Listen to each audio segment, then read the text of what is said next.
Hey there! We'd love for you to hit that subscribe button.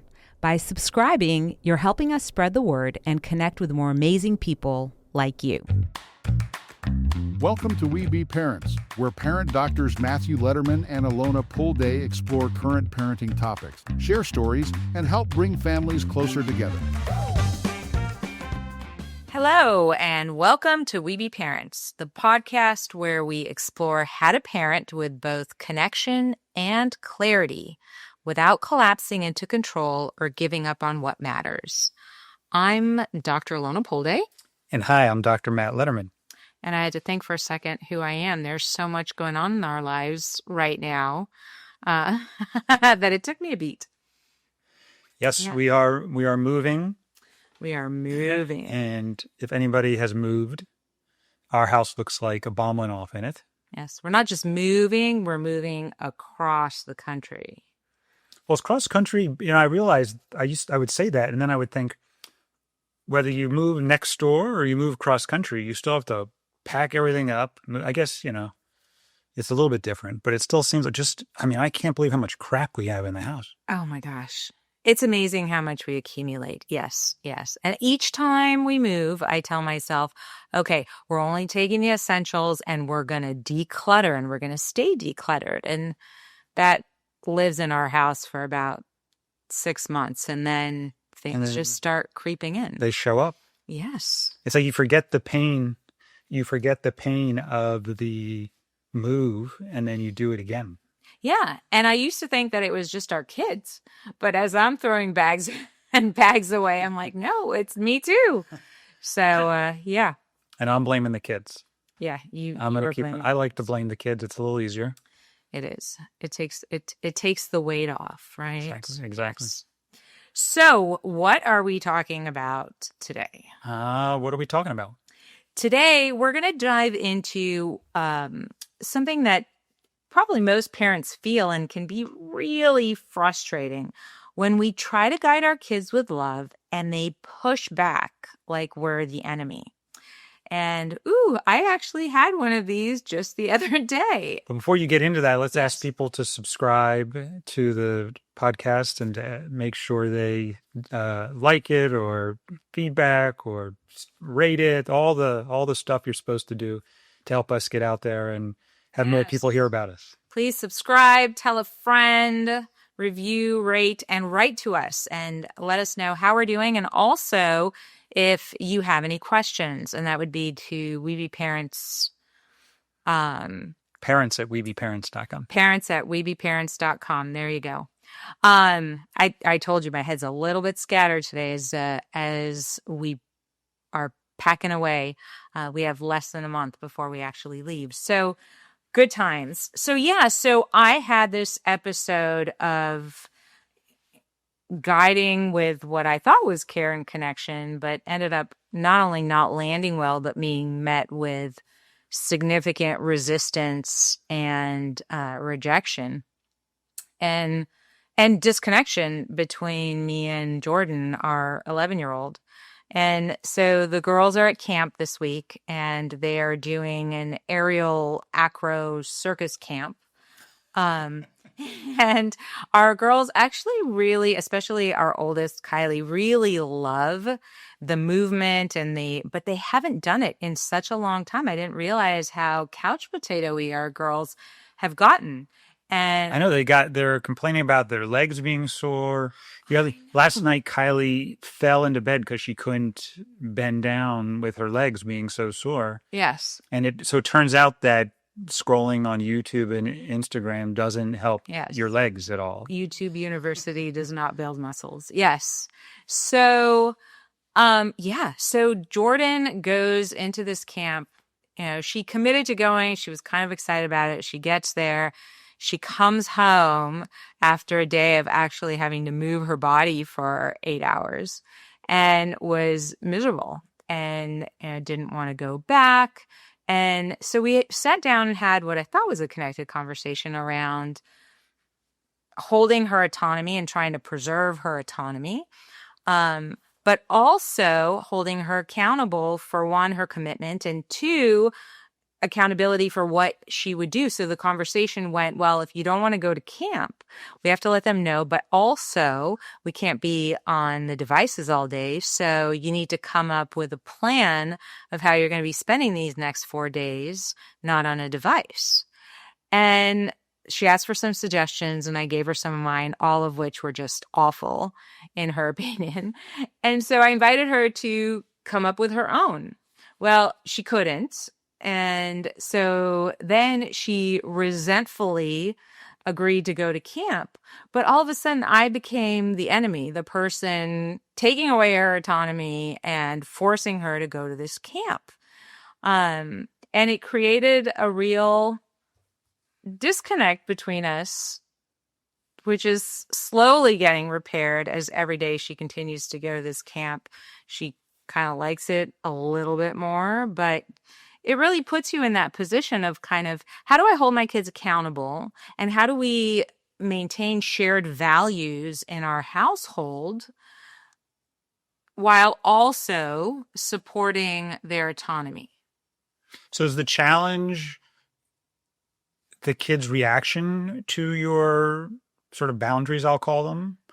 Because we talk about health, we talk about safety, and when there's health and safety, we'll collaborate, but we will not sort of put that on hold. Sometimes we have needs that we might say, okay, it's important to us, but it doesn't have to happen right now. But health and safety are one of those that often we got to figure out a strategy that works for us now.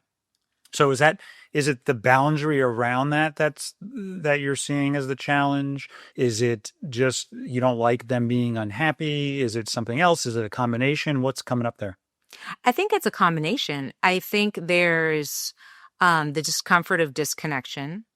There's the personal pain of an effort to collaborate being completely or feeling like it's rejected, where it became not a dialogue, but more at one point a monologue, which I realized, like, we're in disconnection and this is not being received. We should take a pause.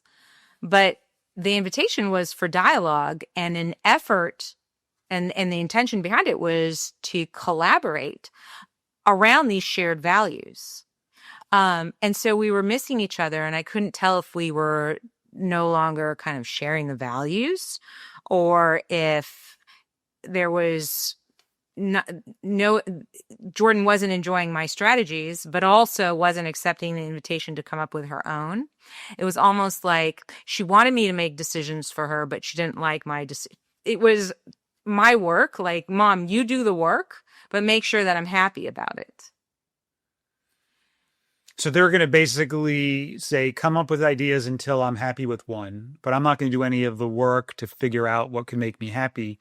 So they can say no, no, no, but they're not really working. They're not collaborating with you to try and find something. It's almost like my intention is a power with, and it feels like a power over, where she's submitting to me with the resentment that she had, or she's going to rebel against me and not go. Or, well, in the reason this was actually brought up was not Jordan's situation. This was brought up with by a friend who had a similar issue with their kids, and specifically their 11-year-old daughter. This is a family of competitive athletes, high performance children who are in soccer and all kinds of track and all kinds of sports.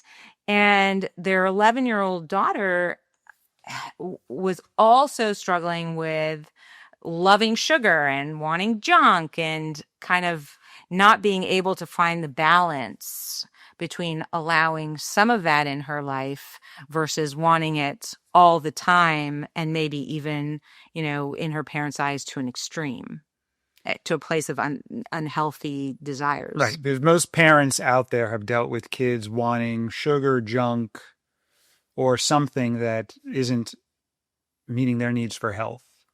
And the kid wants it, and the parent has to be either yes or no. But that puts the parent in the position of having to say no And then the parent is the reason the kid can't have something versus one of the kid's needs not being met.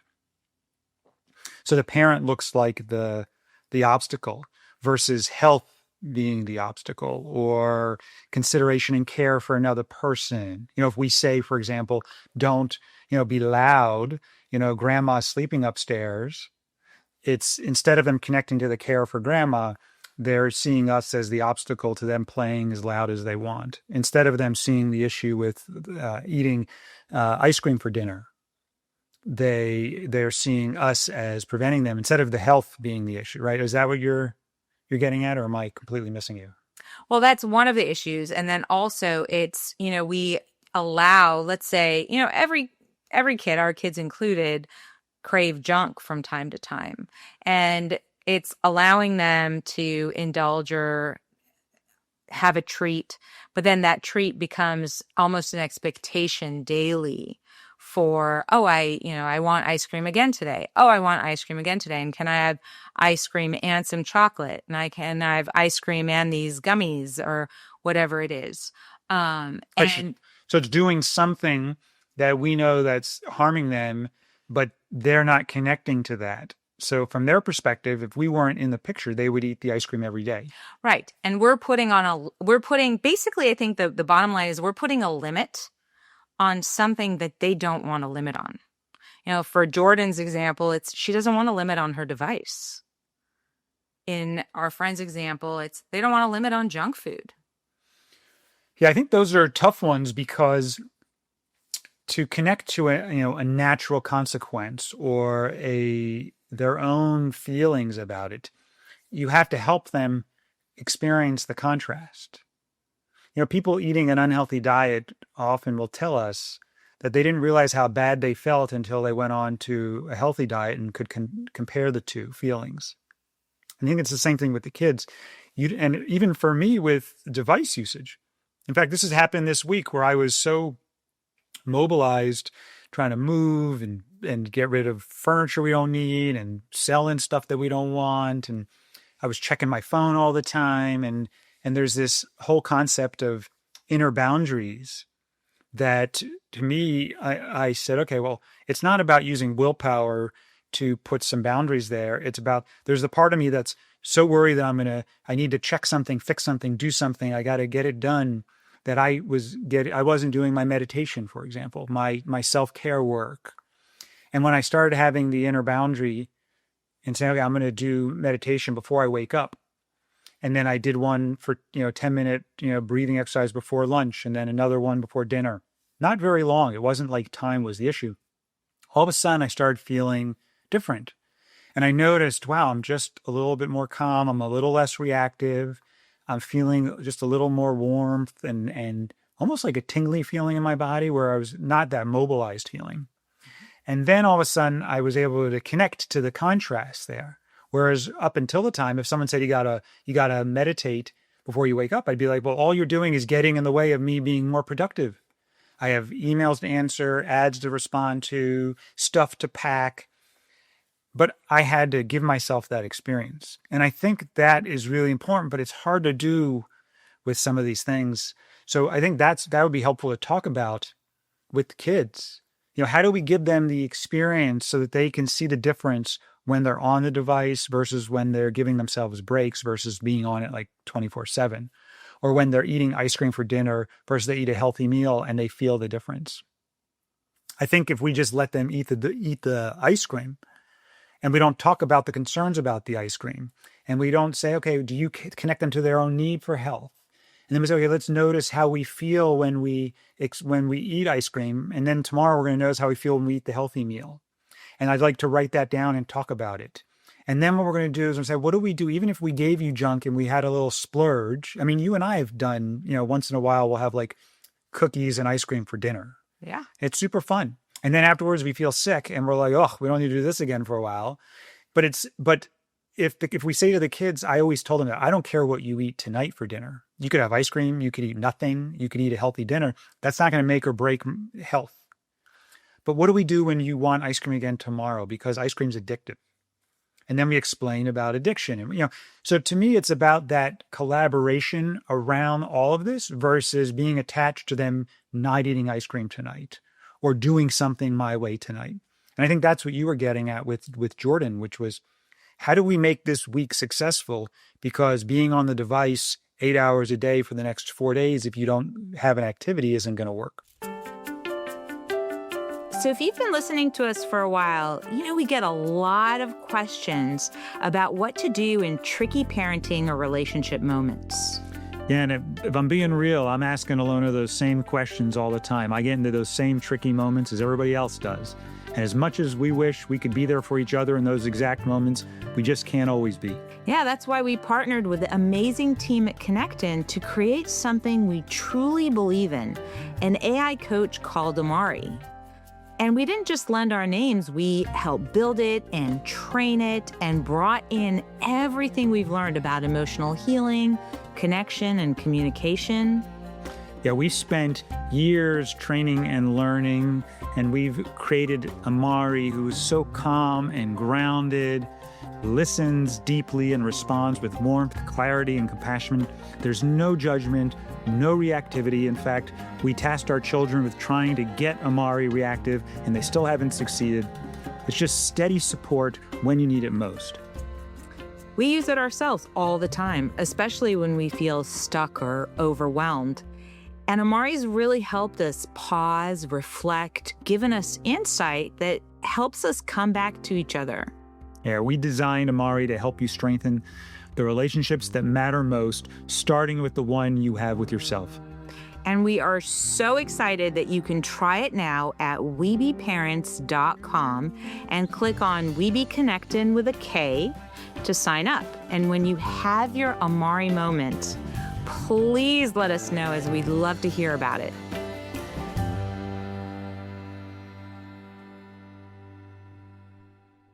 One of the things that is a struggle is we as adults have the maturity and the executive functioning to hold both present worry for the future and past experience in deciding our course of action.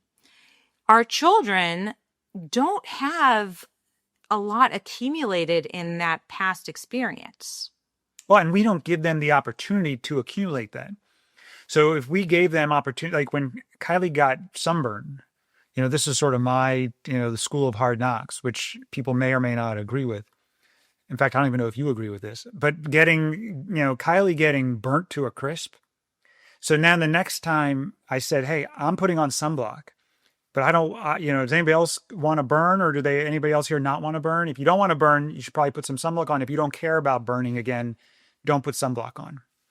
And I'll say, and then they still will push a little bit. They'll be like, okay, well, I'm not going to put some. Okay. And I'll walk out. I'll be like, okay, well, my face is covered and Jordan put some on her neck. So Kylie, you're okay with all this getting all red and burning and the skin peeling and maybe some blisters and things like that you're okay with that? And she'll be like, well, I'm not really. Okay, I'll put some on.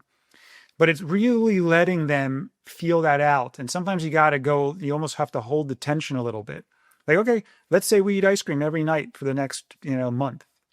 Let's talk about what happens in our bodies. Let's talk about how we feel. Let's talk about all of that and give them an experience that they can say, you know what? Maybe ice cream every night is not the best way. What's your reaction to them? Again, holding both. I'm remembering when Kylie, who used to be our junk food, we would laugh and call her our junk food vegan, but she would love junk food. And we had, on Halloween, we gave the girls an option. They could gather their candy and they could either have as much as they wanted that one night, and then we'd get rid of the candy, or they could offer it to the Switch Witch for a gift that they've wanted for however long. And Jordan still have a couple, like two and pieces. Still have two pieces. Yeah. And Jordan always chose the 2 pieces plus a gift. One Halloween, Kylie decided she was going to have as much candy as she possibly could that night. And we agreed to allow her to go to bed as late as she wanted that night so she could take in her candy. And she guzzled about, I don't know, half an hour, 40 minutes of as much candy as she could put in her mouth. And then started feeling really sick. And I remember we took a video of her talking to herself, and she was She like, wanted the video yeah, to she remind was like herself next time. 10. Yeah. Yeah. And she went ahead to say, Kylie, that was a terrible idea. Don't do that to yourself next Halloween. And we played it for her. We played it for her every year for a while. Right, because she said to herself, Kylie, if you're given the choice, I know you're gonna want to eat the candy, but you're gonna feel really sick. Right. Right. And she told herself, and then asked us to play it so she would never forget. So she'd never do that again. Yes. And she never has done that again. At the same time, I look at them on the devices, and I don't know how long it would take for them to say, I've had enough of the devices and stop using them. And then I don't know if I can hold that comfortably and wait that game out. Well, I think that's the problem. If we just said use the devices as much as you want, but there was no alternative, that's not going to work, right? It's like giving them something healthy and engaging and enjoyable versus being on the device. And then also checking in like, hey, when you've been on the device for 8 hours, just scrolling, taking time with them to connect to how they feel. And then, like to me, that's the important piece is if they just stare at a wall or they look at a device, they're always going to pick at the device. And one of the challenges that before is that, there's a crisis of creativity because I was bored. I had to get creative around how to entertain myself. Yes. Now they're sitting there waiting to be entertained. And if they're either staring at a wall, they can't think of something immediately like, oh, I'll just hop back on my device. So we got to help them build that. We got to get them out with friends and we got to give them those experiences. Also us engaging and playing with them. More often than not, if we ask to play together, they'll want to play with us still. And with dinner or with dessert, I used to tell Kylie, to this day, she hates that, where I'll say, Kylie, because we talked about the need for health and what does health mean? Because for younger kids and actually even some adults, health doesn't, really mean anything. It's just not clear. So we went through what health meant. We went through the harms, but then we said, how much candy, Kylie, if you ate it tonight would meet your need for health? And she would get so annoyed. She would want us to pick how much was okay. And I would say, no, you pick how much meets your need for health. And she would then pick invariably less than I probably would have given her if I picked. But she starts to figure that out. And I think that's so important to give kids these opportunities to check in and start making these decisions about how much meets their need for health. Talk about what happens when you're not meeting the need for health. Share what it feels like when you don't experience sort of healthy things in your life. Even going to sleep. When Kylie would like to stay up late until she stayed up really late and the next morning felt terrible and we connected to how bad she felt. And then she's like, what? I'd rather go to bed earlier. And even when she does sleepovers now, she'll tell her friends that she wants to go to bed. Now she'll still stay up later than she does at home, but some of her friends are staying up till 3, 4 at night. And, she won't do that. So I think the more we can give, how many people here had friends when you got to college that they were, told what to do. All of a sudden they get to college, they have this freedom to do whatever they want. They're staying up late. They're skipping classes. They have no idea how to organize their lives and run their lives. I think we got to give kids these opportunities now and really work with them. Don't just give it to them and let them figure it out on their own, but really harvest what happens. Yeah. And I appreciate that. And I think, I love the term crisis of creativity because I think that's absolutely the case. But I love the idea of connecting kids to their internal values because ultimately that is what is going to serve them onward and into adulthood for the rest of their lives. However, I look at our 2 children and how different they are. Kylie has aspirations. She has interests outside of the device. In fact, she will choose every time to do a project or some kind of activity over sitting on her device, if given the choice. Jordan has less internal motivation and I don't know, again, if that's generational, if that's kind of, where she is right now in life, where social media and device use and YouTube, it's so predominant in their friendship groups, in that whole culture. Um, and, Kylie was even telling me that she and Jordan are in different generations by label. And so I don't know. I don't know if that's impactful or not, but I see a different level of internal motivation. And I think what becomes exhausting is when it becomes the parent's responsibility to entertain your child or to find ways for your child to entertain themselves. And then even that is met with resistance because that doesn't match or compete with what they're doing online. Well, Jordan will do the crocheting, right? Watching a video. Right. That's right. But Yeah. sometimes she's watching a video on how to crochet. Yeah. So I think if we talked to her, for example, about her experience and about our concern, she'll talk about that and she'll connect to it, but it has to make sense to her. So I don't doubt that she would use it less, but I also think she gets, just like I get sucked into the device.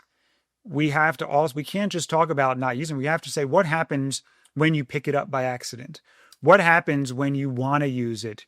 And we have to walk through that. I think parents don't often enough walk through the what ifs, what we don't want to happen. And there's a lot of what ifs there that need to be figured out. Yes. And I think what becomes frustrating, and I think what was expressed and actually kind of bring us back to the question that our friend brought up was, what happens when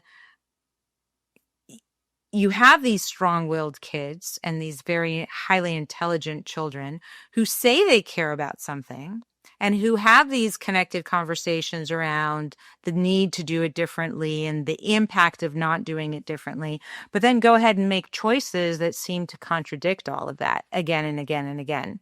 And then how do we bring that back in a connected way to those shared values in an impactful long-term? Right, because when the kids are going, what we talk about them not doing, the kids agree in the conversation, but then down the road, stuff happens where they want to do it or they wind up doing it. As a parent, we can get frustrated. We just talked about this and now you're doing it again. Or we can say, oh, there was one path that we didn't have a good plan about what to do if that happens, and you got sucked back in. So now let's go back and address that situation. So every time something happens that we don't want to happen, that should help. That should be seen not as the kid failing or resisting, but as us together fleshing out something else that we still need to navigate to be successful. Yes. And the kids have to feel the difference. They will understand and say, yeah, I know I shouldn't be on my device that much. But when they choose to go on their device, they're not thinking, should I go on my device or should I not? They have this impulse to go on their device and then they get on. When a kid is trying to eat junk food, they're not thinking, oh, what should I do? They have this impulse for junk food and they grab it. So what do we do when that happens? And how do we connect them to the felt sense of not having it versus the felt sense of wanting it? Yeah. And what's clear, I don't know that I have the definitive answer for that, but I know what is clear to me is what doesn't work. And what doesn't work is that power over or that sense of control. When our children feel like we're controlling and triggering their autonomy, there is going to be either that resentful submission or that outright rebellion and rejection. This episode of We Be Parents is brought to you by We Be Calm, the child calmer designed by doctors and loved by parents. Struggling with bedtime routines or managing your child's anxiety? We Be Calm transforms deep breathing into a fun and engaging activity, helping kids find their inner calm. Perfect for bedtime stressful moments or anytime your child needs a little extra help to stay calm. Visit webecalm.com to learn more and bring tranquility to your family. We Be Calm because we be in this together. it so has to be a collaboration with the child. And it's got to be a journey. If you think as the parent, you know what's best for this child, and you have to convince them and get them to comply, you're going to fail. Even if you're successfully get them to do what you want in that moment, you're still failing. You just haven't realized it yet because of what's going to happen downstream. So I'm not saying to give up on what you want, but the idea is to connect to your needs behind the strategy that you're holding on to. And then connect to the needs the child is meeting through what they're choosing to do. And then once they trust that you really care about those needs, then you can help them see the needs that they're not meeting, which are the ones that you're worried about. Yes. And that process has to happen.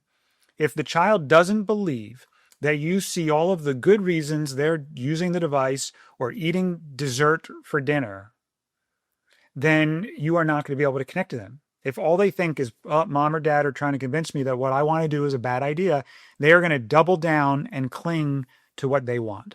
Absolutely. If our kids don't connect to why something matters, it's not going to be a long-term solution. We might get them to obey and to produce the behavior that we're desiring, but we're not fostering any connection to internal values, any long-term solution, and it can absolutely backfire. Yeah. Strong-willed kids are not defiant. They are just trying to sort of stay intact in a world that feels so controlling to them. They're so used to being controlled and not cared about that they actually don't connect to the care that the parents all have. And I don't trust that care. And, we talked about that a lot. When a kid feels like they have lost their autonomy and their needs don't matter, they are left with two options. They will submit or they will rebel. And they submit when they're younger because they depend on you. When they don't need to depend on you anymore, they will rebel. And that we perceive as defiance. But it's really a scream of, hey, I matter too. See me, hear me, care about my needs. Yep. So absolutely, I agree with you. And in that, it applies whether it applies to devices or whether it applies to junk food. It's that same notion of there is an underlying need these children are trying to meet. If we can meet them, see them in that need, just like you said, in that beautiful, what's their intention behind their behavior? Yeah.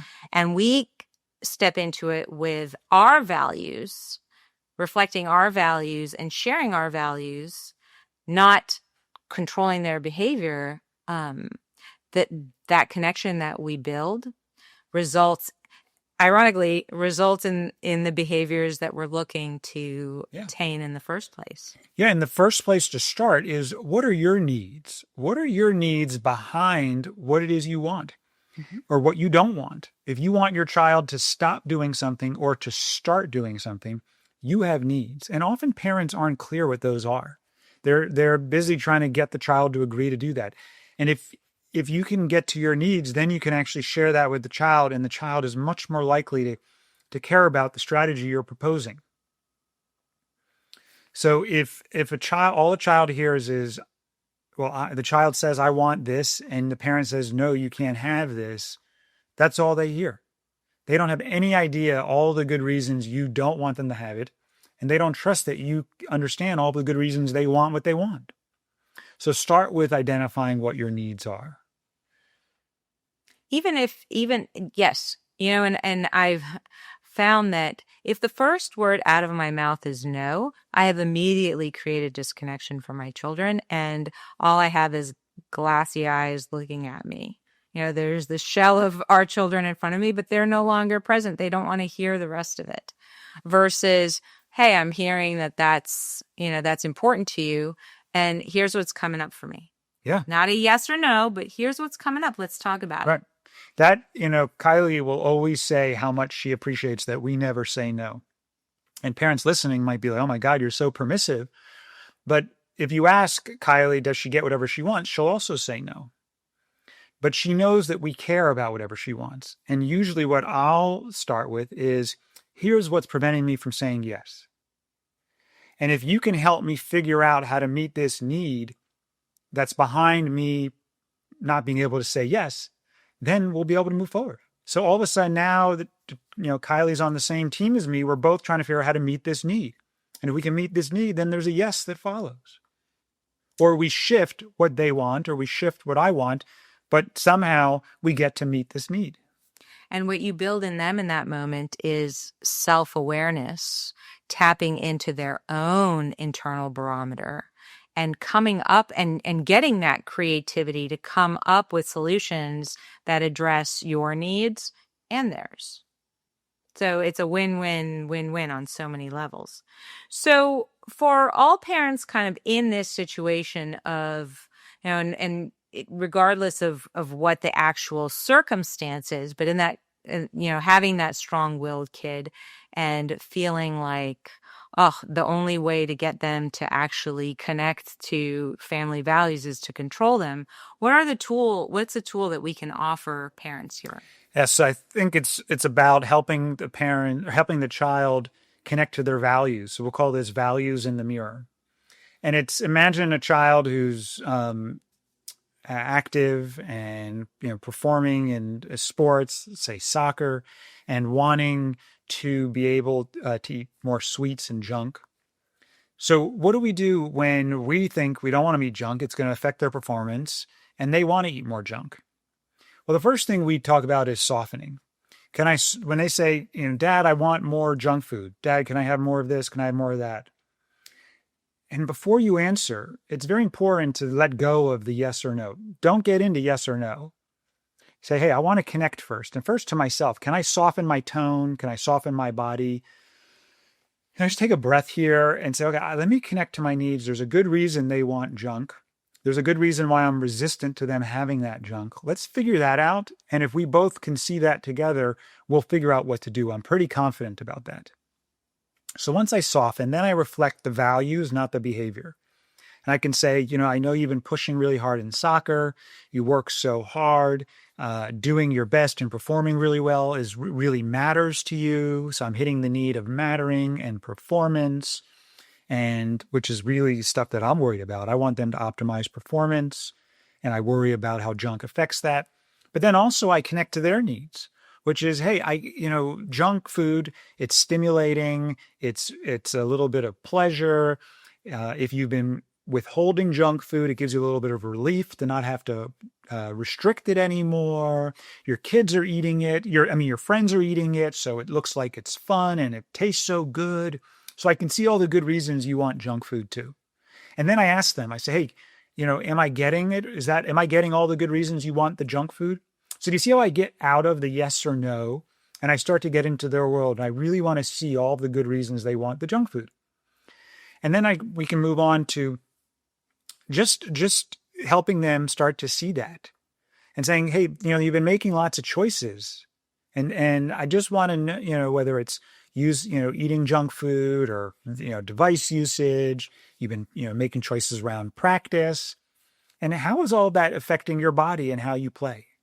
And just start to help them flesh out a little bit. What are these choices doing for your performance?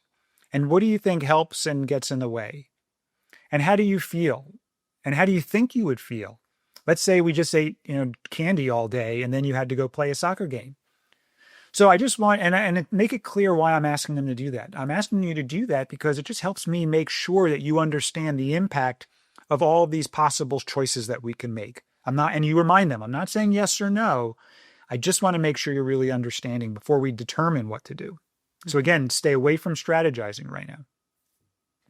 And then invite them, hey, do you want some help figuring out how to fuel your body better? Would that be helpful? Because if they say, no, I don't really care about that right now, then you talking about it, they're just going to gloss over and let you finish.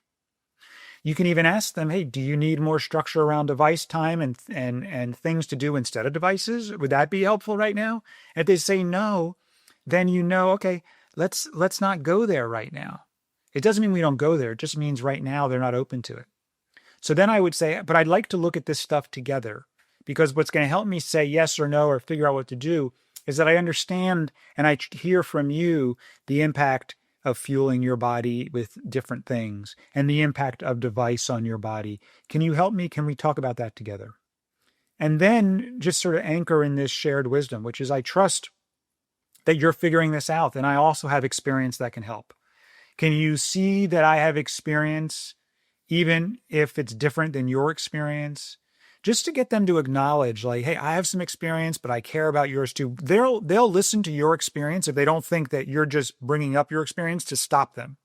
If they trust that you're open to collaborating, they would love to hear your experience. But most kids are worried that the parent's sole focus is on getting what the parent wants. So I make it very clear that's not what I'm trying to do. And let's keep checking in. And I talk about this. Let's figure this out. What works, what's not. So that we don't have to find a strategy even today. And then I can say, okay, but even if I wanted to give a win to them, I could say, you know what, let's use your device today, or let's have some more junk today. But I'm not whole about this. So can we, before we figure out anything tomorrow, I'd like to really get a clear plan. I'd like to hear more about the impact of this on your body, on your performance. And then can we work together to get a plan around this? Because junk food is such that it makes you want it every single day, even sometimes every single hour. And I'm worried that I'm not clear how you're going to navigate that pull. And I love that. Can I just summarize kind of what I heard, which is really kind of soften and shift into curiosity, reflect the values that are important to them, not the behavior that you're wanting to change. And then holding that and really allowing them to lean into what is so important to them, whether that's soccer or an activity or whatever it is. And then invite them, don't try and convince them, which I think is a really important piece and probably one of the hardest for parents, is to invite the children into a state of collaboration, not trying to convince them to change their behavior, and then offer shared wisdom. So not only invite them to collaborate and to come up with their own ideas, but offer your personal experience and expertise and see if that's a welcome piece of wisdom that they can take on. And I think the challenge here is not only for the children to trust that you're inviting them into a collaborative space and not trying to convince them, but also for the parents to release the urgency to convince. You mentioned a couple times, like, I don't care what happens today. I care what happens ongoing. But sometimes in a moment of reactivity, that's a really hard thing to wrap your head around and be comfortable with. Where parents can get very caught in, I absolutely care about what happens today because what happens today is going to happen tomorrow and the next day and the next day. Right. And that's the lack of trust that gets in the way. One is that we've let it build up. So today feels much heavier than just today. We've watched them use the iPad over and over again. We've watched them eat junk over and over again. So it's not the weight of a single choice. It's the weight of all this building up. And then we don't trust that, hey, if I let them today, they're going to just green light to every day. But I think if you make clear with your children that I don't care so much what we do today, I care about getting a plan around navigating these pulls in your life, the addiction, the addictive properties of some of these foods or the devices. And when you want it tomorrow, I don't want to have to be the one that decides yes or no. I want to figure out how you are going to navigate these tough choices in your life. Because eventually, and my kids hate when I say this, I'll say, when you're off in college by yourself, I need peace of mind that you're going to be able to navigate these decisions, whether it's device usage or candy usage or whatever other habit I'm worried about. I think one of the things that you're doing with this tool is also expanding their perspective to see beyond just one need, which is their need for pleasure at the moment, whether that's device use or junk food. But you're connecting them to their needs for health, their needs for movement, their desire, their need for competence, to really shine in their sport or to shine in their area of interest. So you're putting all those needs on the table for them and having them see all of that together, and then they see, oh, well, my desire for junk food might meet my need for pleasure, but look at all these needs that it's not meeting at that same time. And that connection to, again, their internal barometer, that's what's going to help them long term, and that's going to provide a tremendous amount of ease and peace for parents, because this is not going to be a fight every single night. Yeah, and that's what I'm always playing the long game. Mhm.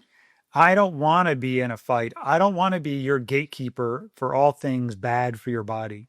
Mhm. And like I said, I'm more worried about them in college than I can control them right now. But when they get old enough where I can control I them, think you can. Kidding. I'm just saying, I mean, I can physically, I'm stronger, I have more power now, but eventually I'm not. So what I'm playing for is the long game, so that they can, by the time they have all of the power, that they already know how to make these decisions. Yes. Yes. And you want them to be making those decisions. Like for me, college, yes, but also when they're with friends and when I'm not there to oversee those decisions. I want to be able to trust that they have an internal barometer that will lead them in a healthy and safe direction. Yeah.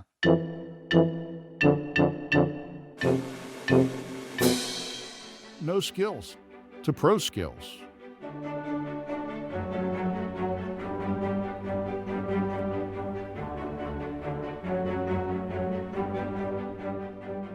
So let's show what that looks like. So if you approach this where the child is asking for something that you don't want, or is not doing something that you do want, when you show up without the skills versus with the skills, which one do you want to show? Oh, I can do the no skills really, really well. Okay. Let's do the junk food one, because we talked about the device, pretty extensively with Jordan. So I'll have Kylie come up to me and she wants candy. She wants candy today. She wants candy tomorrow.